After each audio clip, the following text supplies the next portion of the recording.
Allah tukwebaza olw'obuwangazi bw'omuwadde okuva ku myaka 66. Ayi Allah tukusaba obeere ng'omukulembera mu byonna, omukozesa ebirungi nga byemukozesa ebbanga lyonna. Ayi Allah tukusaba obeere ng'omukuuma, ng'omusaako obukuumi bwo, omuwonya amaaso amabi, omuwonya abakyamu. Allah obeere ng'omulaga ebirungi ebyereere era ng'omuteeka mu bantu abalungi. Allah tukusaba oteeka emikisa ku Buganda ne Uganda bonna. Allah waffe nga tuli wano mu maaso g'abeemi, tukusaba Allah waffe gwe wennyini gw'ossa emikisa gyonna, osse ekisa mu bakulembeza okulembera eggwanga babeere nga bakusaasira.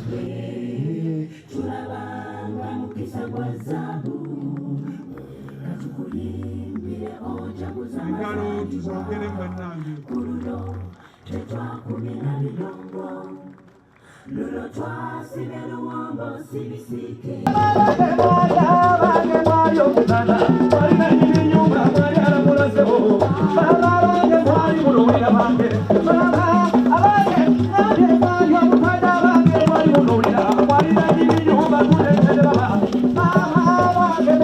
Oh